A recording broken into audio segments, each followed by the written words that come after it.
सत्य वचन की राह पर चले हम सदा।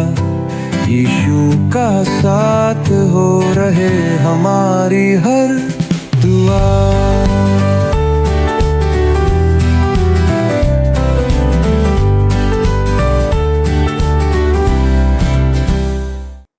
प्रिय दर्शकों, मैं आप सभी का इस क्रमबद्ध बाइबल अध्ययन कार्यक्रम सत्य वचन में हार्दिक स्वागत करती हूँ। मैं आपको बताना चाहती हूँ कि हम इस कार्यक्रम में बाइबल के प्रत्येक पुस्तक का अध्ययन क्रमबद्ध तरीके से करते हैं, क्रमबद्ध रीति से करते हैं, ताकि आप बाइबल की बातों को सरलता से, आसानी से समझ सकें। इसी क्रम में आज हमने जिस अध्ययन पर चर्चा की है, इसी पुस्तक से अध्ययन की चर्चा करेंगे और इसकी महत्वपूर्ण बातों को सीखेंगे। और मैं पूरा विश्वास करती हूँ कि आप इस अध्ययन के द्वारा अवश्य ही आत्मिक लाभ प्राप्त करेंगे। तो आइए हम परमेश्वर के दास के द्वारा वचन को समझें, सीखें। प्रिय मित्रों, हमारे प्रभु यीशु मसीह के पवित्र और सामर्थी नाम में आप सभी को प्रेम भरा नमस्कार। दोस्तों, एक बार पुनः आप सभी दर्शकों का आपके अपने और पसंदीदा बाइबल अध्ययन में आपका स्वागत है। दोस्तों, क्या आप इस कार्यक्रम को पसंद करते हैं? यदि हाँ, तो क्या आपने अब तक इस बात को हमें प्रकट किया है, या फ़ोन के द्वारा से, फ़ोन के माध्यम से क्या आपने हमें कभी इस बात को बताया है? यदि नहीं बताया है तो आज निश्चित हमें फ़ोन के द्वारा इस बात को सूचित करने का कष्ट करें, ताकि हमें पता चले कि आप हमारे साथ जुड़े हुए हैं, आप आशीषित हो रहे हैं, क्योंकि आपका एक फ़ोन हमारे लिए बहुत महत्व रखता है। तो मैं आज उम्मीद करता हूं दोस्तों कि यदि आपने अब तक हमें फ़ोन नहीं किया है तो प्लीज़ आज हमें फ़ोन करके सूचित करें कि आप हमारे साथ जुड़े हुए हैं। दोस्तों, आज हम प्रकाशित वाक्य की पुस्तक के 8वें अध्याय से अपना अध्ययन आरंभ करेंगे, जिसका विषय है 7वीं मुहर का खोला जाना। दोस्तों, अध्याय 8 में इस पुस्तक की 7वीं मुहर खोली जाएगी और 7 स्वर्गदूत प्रकट होंगे जो तुरही फूंक रहे होंगे। इस अध्याय में 4 तुरहियों के बारे में चर्चा की जाएगी। अध्याय 7 का वृत्तांत बीच में रखने के बाद 2 जन समूहों पर मुहर लगाने के इस वृत्तांत के बाद अब मुहरों के खोलने का काम पुनः आरंभ किया जाता है। इस बात को यहाँ पर हम देखेंगे। केवल 7वीं मुहर का अब खुलना बाकी है। प्रकाशित वाक्य की पुस्तक में यूहन्ना यही विधि काम में लेता है, जिससे कि हम विषय से भटक ना जाए, क्योंकि जब हम बहुत सारी बातों को एक बार सुनते हैं, एक साथ सुनते हैं, तो हम भटक सकते हैं। परंतु यूहन्ना यहाँ पर 7-7 के क्रम में बातों को रखता है, और सच बात यह है कि ऐसे 4 क्रम महाक्लेश से संबंधित भी हैं जो हमें बताए गए हैं। क्रम जो भी हो दोस्तों, उसके प्रथम 6 क्रम यूहन्ना व्यक्त करता है, जो कर चुका है, और इसके बाद वह बीच में जो चर्चा करता है वह उस विशेष क्रम को समझाने में हमें सहायता प्रदान करता है। जैसा कि मैंने पहले कहा था, वो यहाँ पर थोड़ी देर का पॉज लेता है, इंतज़ार करता है और उन बातों की गहराई को समझाने का प्रयास करता है। अंत में इन क्रमों में से 7वें क्रम के खुलने पर या 7वीं बात के खुलने पर एक और क्रम यहाँ से आरंभ हो जाता है। अर्थात हमने 6 देखा, उसके बाद जब 7वें बिंदु पर आते हैं तो वहाँ से एक और क्रम आरंभ हो जाता है। इसका अर्थ है कि ये क्रम परस्पर संबंधित है, अर्थात एक क्रम जैसे ही खत्म होता है उससे दूसरा क्रम 7 का आरंभ हो जाता है। एक दूसरे से ये बंधे हुए हैं और वास्तव में एक ही युग में ये सारी घटनाएं होती हैं। यहाँ आकर आवश्यक नहीं है कि हम उलझन में पड़ें या उत्तेजित हो जाएं। पहली बात जो यहाँ पर महत्वपूर्ण है वह यह है कि अध्याय 4 से आरंभ करके संपूर्ण घटना भविष्य की है, जैसा मैंने पहले आपको कहा है। इन बातों के बाद जो होने वाला है, ऐसा प्रकाशित वाक्य 1 उसके 19 में हमने पढ़ा था। हम वर्तमान की गतिविधियों के युग में वास कर रहे हैं दोस्तों, अर्थात कलीसिया के युग में, और एक प्रकार से देखा जाए तो इन बातों से हमारा संबंध नहीं है जो भविष्य में होने वाली है। क्यों? लोग प्रायः कहते हैं, ओह, प्रकाशित वाक्य की पुस्तक का अध्ययन करके मुझे डर लगता है। दोस्तों, मैं स्वीकार करता हूँ, उन 4 रहस्यमय घोड़ों और उनके सवारों से आरंभ करके ये पृथ्वी पर आने वाले भयानक दंड, भीषण दंड को जब वो प्रकट करते हैं तो हम डर जाते हैं। वे ऐसे भयानक हैं कि उन्हें पढ़ने से ही मन में सिहरन उठती है, हम कांपने लग सकते हैं। परंतु कम से कम हमें यह तो बोध हो जाता है यहाँ पर आकर के कि हम आज कहाँ हैं। दोस्तों, ये वे बातें हैं जो कलीसिया के उठाए जाने के बाद होने वाली है, इसलिए हम इससे स्वतंत्र हैं। यदि आप परमेश्वर की संतान हैं तो आप पर पवित्र आत्मा की मुहर लगा दी गई है कि आप महाक्लेश के पूर्व जब कलीसिया उठा ली जाएगी तब आप प्रभु यीशु को सौंप दिए जाएंगे, उस कलीसिया के साथ उठा लिए जाएंगे और यहाँ पर महाक्लेश इस पृथ्वी पर आरंभ होगा। यही कलीसिया की धन्य आशा है जो हमें बताया गया है और बाइबल जिस बात को कहती है। दोस्तों, ये 7 तुरहियां हमें महाक्लेश की पूर्ण भयंकरता में लेकर के जाती है, बताती है कि ये कैसा भयानक होने जा रहा है। ये 7 मुहरें जो दर्शाती हैं, जो दंड लाती हैं, वे परमेश्वर से अलग पापी मनुष्य के कामों का परिणाम है। फिर से सुनिए, ये मुहरें जो दंड लाती हैं वे परमेश्वर से अलग जो पापी मनुष्य हैं उनके कामों का, उनके कर्मों का परिणाम है, जो दंड इन मोहरों के द्वारा से प्रकट किया गया है। मित्रों, जब 6वीं मुहर आरंभ होती है तो यहाँ पर आप प्राकृतिक आपदा का दंड देखते हैं और वो प्राकृतिक आपदाएं यहाँ पर आती हैं। 7 तुरहियां ये प्रकट करती है कि परमेश्वर अलौकिक साधनों से सीधे इस विद्रोही जाति को दंड दे रहा है। यहाँ पर अलौकिक साधनों का परमेश्वर उपयोग करता है। 7 मुहरें, 7 तुरहियां, 7 प्राणी, प्रकोप के 7 कटोरे सब एक ही युग से संबंधित हैं, परंतु अलग अलग समय में भिन्न भिन्न परिप्रेक्ष्य में ये उपयोग किए गए हैं। पहली बात, 7 मुहरों में हम मनुष्य के स्वैच्छिक कामों के परिणाम स्वरूप आने वाले दंड को देखते हैं कि मनुष्य अपने मन मर्जी से जो काम पाप करता है उसके कारण वो दंड आता है। पापी मनुष्य पर परमेश्वर का दंड निश्चित आएगा। पहली मुहर में हमने श्वेत घोड़ा और उसका सवार को देखा था जो कि झूठी शांति का प्रतीक है और वो क्रिस्त विरोधी है। पहला थिस्सलुनीकियों 5:3 में पौलुस इस बात को प्रकट कर चुका है। कहता है, जब लोग कहते होंगे कुशल है और कुछ भय नहीं, तो उन पर एकाएक विनाश आ पड़ेगा। दूसरी मुहर युद्ध के लाल घोड़े की हमने देखा था, जो कि युद्ध उसके बाद आरंभ होता है। युद्ध इसलिए होता है कि वह मनुष्य के मन में है। युद्ध आपके हृदय में, आपके मन में है। बहुत से लोग हैं जो सोचते हैं कि यदि हम मनुष्य से बंदूकें ले लें, हथियार ले लें और यदि सारे बम और जो कुछ भी हानि करने वाले उनके पास हथियार है उसको सब हम उनसे ले लें तो पृथ्वी पर शांति हो जाएगी। ऐसा नहीं है मित्रों। युद्ध मनुष्य के हृदय में है और युद्ध से मुक्ति पाने से पूर्व आपको मनुष्य के मन को बदलना होगा। यदि मन ना बदले तो आप उसके हाथ से कुछ भी चीज ले लें, आप उसको युद्ध करने से नहीं रोक सकते। स्पष्ट रूप से यदि मैं कहूं तो एक नया जन्म प्राप्त विश्वासी जिसके हाथ में बंदूक है, मैं उस पर विश्वास कर लूंगा, अपेक्षा इसके कि एक उस अविश्वासी मनुष्य के जिसके हाथ में बंदूक नहीं है, क्योंकि वो निहत्था मनुष्य भी पाप में पड़ा हुआ है और वो किसी न किसी तरीके से दूसरे मनुष्य को गला दबा कर भी मार सकता है। इस कारण हम देख सकते हैं कि हत्या मनुष्य के मन में, उसके हृदय में है। दूसरी बात हम यहाँ पर देखते हैं, इस अध्याय में हम 7 तुरहियों का उल्लेख देखते हैं जो सीधा परमेश्वर के हस्तक्षेप के द्वारा से दंड का आगमन करता है। तीसरी बात, जब हम 7 विभिन्न व्यक्तियों का उल्लेख देखेंगे तब हमारे सामने परमेश्वर और शैतान के युद्ध के परिणाम स्वरूप आने वाला दंड यहाँ पे प्रकट किया जाएगा। उस समय शैतान का पर्दाफाश हो जाएगा। संसार के लोग जान जाएंगे कि शैतान कौन है, कैसा है।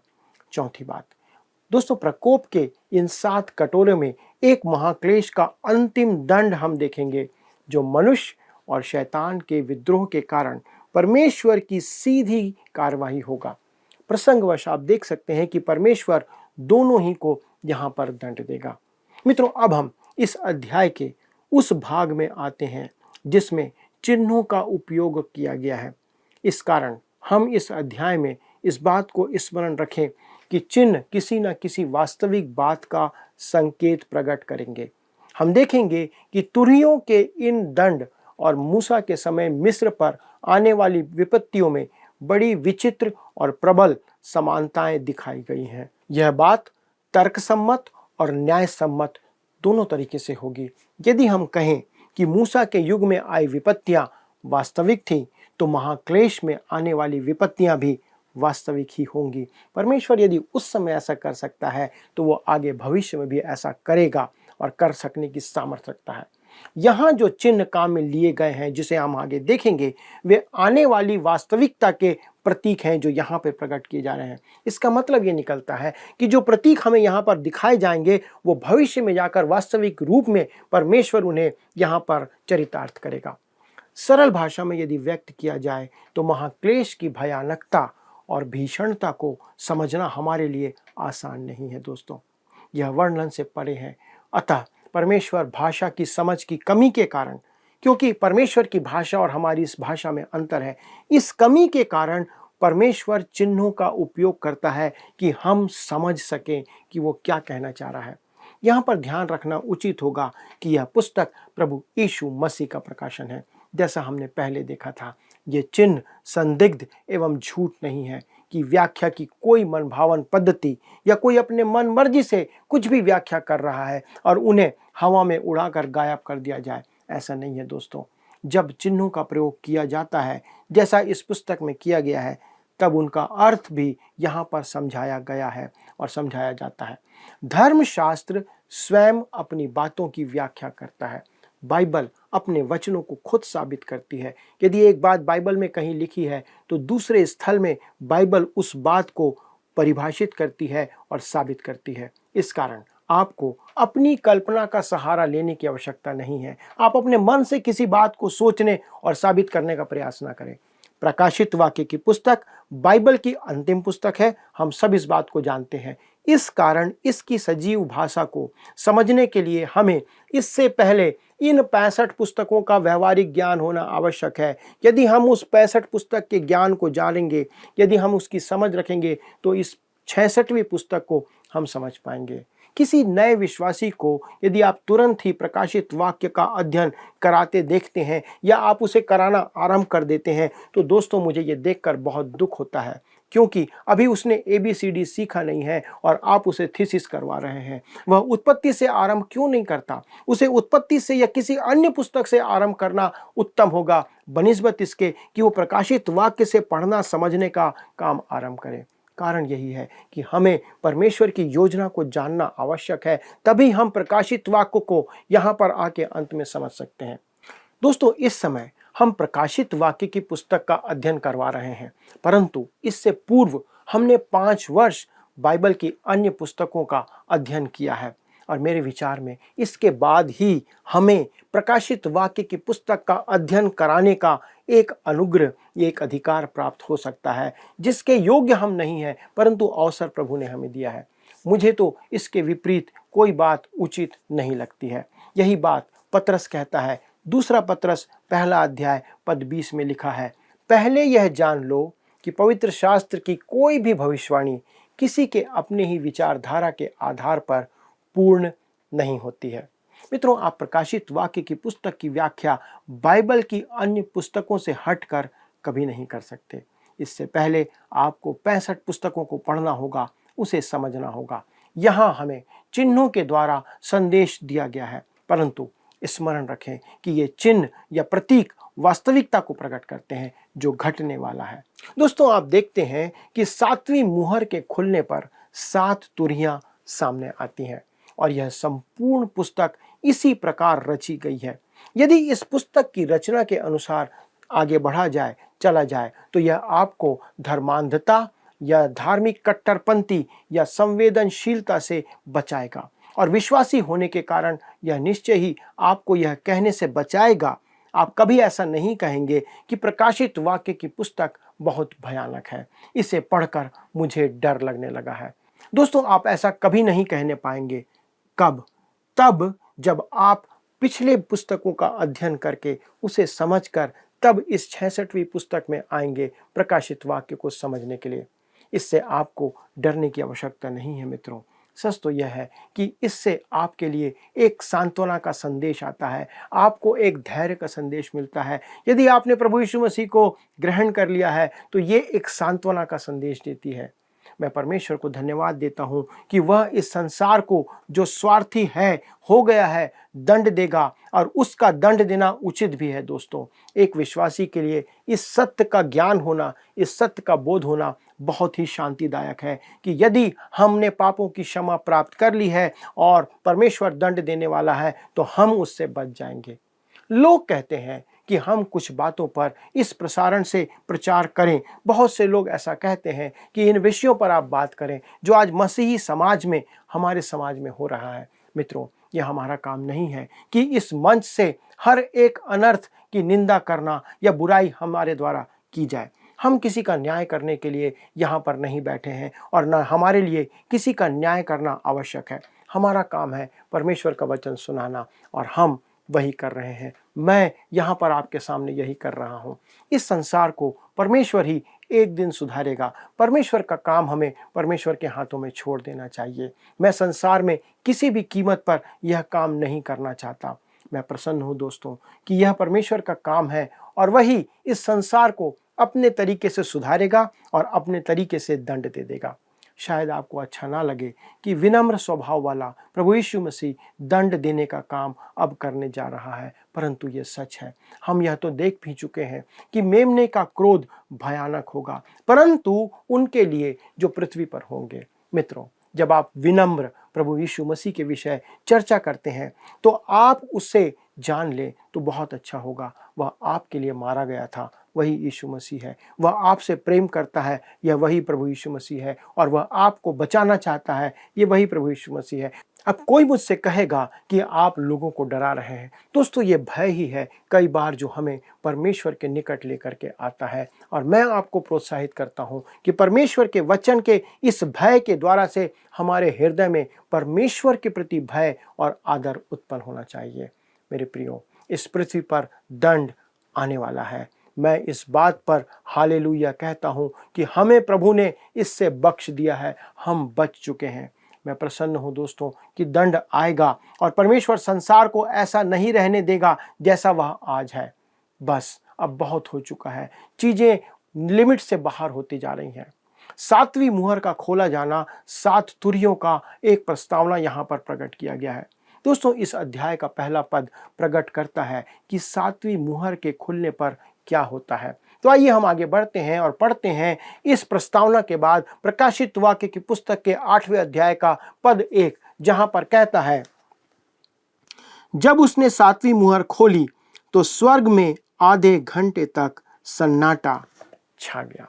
मित्रों, इसका अनुवाद कुछ इस प्रकार भी हो सकता है, और जब उसने 7वीं मुहर खोली तो स्वर्ग में लगभग आधे घंटे तक सन्नाटा छा गया।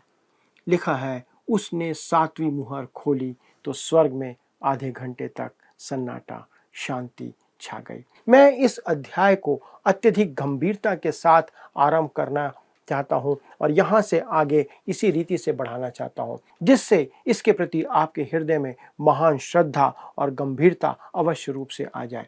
प्रभु यीशु के हाथ में अब भी कमान है और नियंत्रण प्रभु यीशु मसीह के हाथ में है।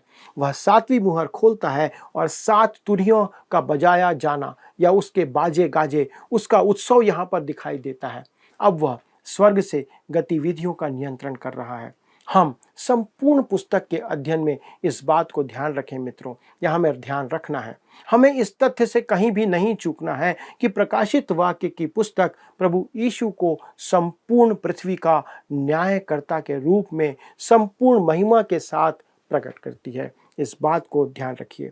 भलाई करने वाले विनम्र प्रभु यीशु मसीह को प्रकट करके यह पुस्तक उसी बात को प्रकट करके केवल आपको धोखे में रख सकती है। निसंदेह प्रभु यीशु मसीह ने भलाई की थी, परंतु हम एक दिन मेमने का प्रकोप भी देखेंगे, उसके क्रोध को देखेंगे। यह मेमना वही है जिसके लिए यूहन्ना बपतिस्मा देने वाला यूहन्ना 1:29 में कहता है, देखो परमेश्वर का मेमना जो जगत के पापों को उठा ले जाता है। मित्रों, मनुष्य पापी होने के कारण नहीं, परंतु प्रभु यीशु मसीह का इनकार करने के कारण आज खोया हुआ है। उसके पाप ये है कि उसने प्रभु यीशु मसीह का इनकार किया है, क्योंकि वह मनुष्यों के लिए ही मारा गया था। वह आपके लिए मारा गया था, मेरे लिए मारा गया था। और यदि मैं उसको अंगीकार नहीं करता हूं तो मैं उसका इनकार करता हूं, और ये मेरे लिए पाप है। दोस्तों, आप चाहें प्रभु यीशु मसीह का इनकार करके अनंत विनाश में चले जाएं, तो भी प्रभु यीशु मसीह आपके लिए मरा है। ये सच्चाई को झुटलाया नहीं जा सकता। वो क्योंकि वो मारा गया 2000 साल पहले क्रूस पर वो चढ़ाया गया, बलिदान किया गया, और आप ऐसा करके उसके बलिदान को निरर्थक कर देते हैं, उसके बलिदान के महत्व को आप हटा देते हैं, उसके बलिदान के महत्व को आप कम कर देते हैं। प्रभु यीशु के प्रति ऐसा व्यवहार करके आप उसके लहू को पांव के तले रौंदते हैं, उसका आप इनकार करते हैं, उसका आप अपमान करते हैं। यह एक अति पवित्र दृश्य है जो यहाँ दिखाया गया है। प्रभु यीशु हर एक क्षेत्र में काम रोकने की आज्ञा देता है। वो कहता है कि यह सब काम रोक दिया जाए, स्वर्ग में, नरक में और पृथ्वी पर। उसकी अनुमति के बिना कुछ नहीं हो सकता और नहीं हो पाएगा। उसने पृथ्वी की प्राकृतिक शक्तियों को रोकने की आज्ञा तो दे दी थी जब उसने 2 निश्चित समूहों पर मुहर लगाने और उन्हें बचाने की आज्ञा दी थी। दोस्तों, अब थोड़े समय के लिए दंड के काम में यहाँ पर विराम दिया गया है। यहाँ पर सन्नाटा छा जाता है। यहाँ एक स्वर्गिक सन्नाटा छाया हुआ है, एक स्वर्गिक शांति दिखाई देती है। गोडेट, एक परमेश्वर के दास, कहते हैं इस संदर्भ में, यह सन्नाटा गतिविधियों में रुकावट है, अर्थात जो गतिविधि काम हो रहा था उसे थोड़ी देर के लिए रोका गया है। यह आंधी से पहले की एक नीरवता या शांति है। पर ऐसी विचित्र शांति यहाँ पर क्यों प्रकट की गई है? अभी दोस्तों, परमेश्वर के धीरज का अंत नहीं हुआ है। 6वीं मुहर के खुलने पर प्रकृति ने उथल पुथल की प्रतिक्रिया दिखाई तो थी, पर पल भर के लिए तो साहसी मनुष्यों का भी साहस टूट गया था। प्रभु यीशु ने उन्हें मन फिराव का उस समय अवसर दिया था, परंतु मिस्र में फिरौन के समान, जिसने विपत्ति हटाई जाने के बाद अपने मन की इच्छा पूरी की थी, उसी प्रकार वे भी करने लगे। सन्नाटा छा गया जब अनेक मनुष्य अपने निंदा के कामों में फिर से लौट जाएंगे। इसका मतलब यहाँ पर यह है, जब यह सन्नाटा होगा तो लोग फिर से अपनी बुराई की तरफ लौट जाएंगे। क्यों? क्योंकि वे कहेंगे कि यह तो एक प्राकृतिक आपदा थी, परमेश्वर का काम नहीं था, यह दंड नहीं था, और उन्हें लगेगा कि अब फिर से सब कुछ ठीक हो गया है। सब की व्याख्या प्राकृतिक कारकों द्वारा समझी जा सकती है। यहाँ पर मेरे मित्रों, यह आंधी से पहले की नीरवता है, एक आंधी से पहले की शांति है। जैसा किसी ने कहा है दोस्तों, कि दया से लेकर दंड देने तक परमेश्वर के चरण धीमे, संकोचशील और नपे तुले होते हैं। परमेश्वर दंड देने में संकोच करता है क्योंकि वह विलंब से क्रोध करता है। दंड देना उसके लिए अनोखा कार्य है, अनहोना है। यशायाह 28:21 में लिखा है, क्योंकि यहोवा ऐसा उठ खड़ा होगा जैसा वह पराजीम नामक पर्वत पर खड़ा हुआ, और जैसा गिबोन की तराई में उसने क्रोध दिखाया था, वह अब फिर क्रोध दिखाएगा, जिससे वह अपना काम करे जो अचंभित करता है, और वह कार्य करे जो अनोखा है। परमेश्वर के विषय में अनोखी बात क्या है दोस्तों? उसका दंड देना। परमेश्वर प्रेमी है, वो दंड देना नहीं चाहता। जो दंड वो देता है वो उसका विचार नहीं है, परंतु वो पाप का दंड देता है। यहेजकेल 18:32 में लिखा है, क्योंकि प्रभु यहोवा की यह वाणी है, जो मरे उसके मरने से मैं प्रसन्न नहीं होता, इसलिए पश्चाताप करो, तभी तुम जीवित रहोगे। प्रभु ये कहता है। मित्रों, यह सन्नाटा अनुग्रह से दंड में जाने का चिन्ह है। परमेश्वर प्रतीक्षा कर रहा है, वह आपके लिए प्रतीक्षा कर रहा है कि उसके पास आप आ जाएं। आप उसके पास आ जा सकते हैं, आप अभी उसके पास आ सकते हैं। क्यों? क्योंकि वह अनुग्रहकारी है, उद्धार करता है। दोस्तों, यही परमेश्वर की विशेषता है कि वह प्रेमी है, वह नम्र है, वह धैर्यवान है, वह बहुत भला है, पर वह पाप को सहन नहीं कर सकता। यदि वह पाप क्षमा नहीं किया जाता है जो आपके जीवन में है, तो वह समय आने पर आपके अंदर के पाप के कारण आपको दंड अवश्य देगा। उसने पाप के खातिर अपने पुत्र प्रभु यीशु मसीह को नहीं छोड़ा, पर उसे पाप का दंड दिया। वह उस क्रूस पर हमारे पापों के खातिर, मेरे और आपके पापों के खातिर मारा गया, चढ़ाया गया। दोस्तों, हमें ऐसे परमेश्वर से भयभीत होने और इसके निकट आने की आवश्यकता है, ताकि हम पापों की क्षमा प्राप्त कर सकें। आइए प्रार्थना के साथ उसे धन्यवाद दें। स्वर्गीय पिता, धन्यवाद देते हैं प्रभु, आप धैर्यवान हैं। प्रभु, आप अंत समय में भी धैर्य धरते हैं, इंतजार करते हैं कि मनुष्य पापों को छोड़कर आपके निकटता में आ जाए, पापों की क्षमा प्राप्त करें। प्रभु, आपके इस अद्भुत योजना को हम नहीं समझ सकते, परंतु प्रभु हम धन्यवाद देते हैं पवित्र आत्मा के लिए, जिसकी सामर्थ्य में, जिसकी शक्ति में हम इन वचनों को समझने का प्रयास कर रहे हैं। प्रभु, हमारी बुद्धि खोलें, हमारे सारे दर्शकों की बुद्धि खोलें, कि हम प्रभु आपके वचन की गहराई और उन सब सच्चाइयों को समझ सकें। और अपना जीवन आपकी महिमा के लिए उन्नत कर सके। धन्यवाद देते हैं प्रार्थना सुनने के लिए, प्रभु यीशु क्रिस्ट के नाम से मांगते हैं, आमीन। प्रिय मित्रों, आपको एक बार फिर से धन्यवाद देते हूँ आपकी उपस्थिति के लिए। अगले प्रसारण में इस अध्ययन को आगे बढ़ाएंगे। तब तक प्रभु का अनुग्रह, उसकी उपस्थिति आप पर, आपके पूरे परिवार पर बनी रहे। प्रभु आपको आशीष दे। आइए अब हम प्रश्नों को देखें। पिछले प्रश्न का उत्तर है सी, मंदिर। स्वर्ग में जहाँ कलीसिया है वहाँ मंदिर नहीं होगा। आज के अध्ययन पर आधारित प्रश्न है, परमेश्वर खाली स्थान देने में संकोच नहीं करता है क्योंकि वह विलंब से क्रोध करता है। ए आशीष, बी सहायता, सी बुद्धि, डी दंड। मित्रों, इस प्रश्न का उत्तर हमें कल सुबह 6 बजे से पहले विकल्प ए, बी, सी या डी के साथ अपना नाम, पता, स्थान के साथ 9651433397 पर SMS या WhatsApp करें। मित्रों, मुझे विश्वास है कि आज के अध्ययन के द्वारा आपने अवश्य ही अपने जीवन में नई बातों को सीखा है और आपने अपने जीवन के लिए महत्वपूर्ण निर्णय भी लिए होंगे। परमेश्वर आप सबको इसी प्रकार वचन के ज्ञान में बढ़ाए ताकि आप परमेश्वर में एक विश्वास योग्य जीवन जी सकें। मैं चाहती हूँ मित्रों कि आप अपनी आशीषों को अपने मित्रों के साथ, आपके परिवार के बाकी जनों के साथ, रिश्तेदारों के साथ भी साझा कीजिए और उन्हें भी इस कार्यक्रम को देखने के लिए प्रोत्साहित करिए। बताइए कि किस तरीके से क्रमबद्ध रीति से वो परमेश्वर के वचन को सीख सकते हैं ताकि वे भी वचन का लाभ उठा सकें। आप सब इसी प्रकार प्रतिदिन हमारे इस कार्यक्रम से जुड़े रहते हैं और महत्वपूर्ण बातों को सीखते रहते हैं। इसके लिए प्रभु आपको आशीषित करे और अपने जीवन में आप आशीषों को प्राप्त करते चले जाएं। यदि आप इस अध्ययन को दोबारा देखना चाहते हैं, सुनना चाहते हैं या किसी के साथ साझा करना चाहते हैं तो आप हमारे YouTube चैनल वर्ड रिसाउंड्स हिंदी में इसे पुनः देख सकते हैं। और अधिक जानकारी और प्रार्थना के लिए आप स्क्रीन पर दिए हुए नंबर 9651433397 पर हमें संपर्क कीजिए। हमें इंतजार है आपके कॉल का ताकि आपके लिए सहायता प्रार्थना के द्वारा आपके साथ सहभागी होकर के कर सके। नंबर आपकी स्क्रीन पर है। हमें आपकी कॉल की प्रतीक्षा है। प्रभु आपको आशीषित करे। क्या आपको यह कार्यक्रम पसंद आया? अभी हमें एक मिस कॉल करें और आप अगले विजेता हो सकते हैं।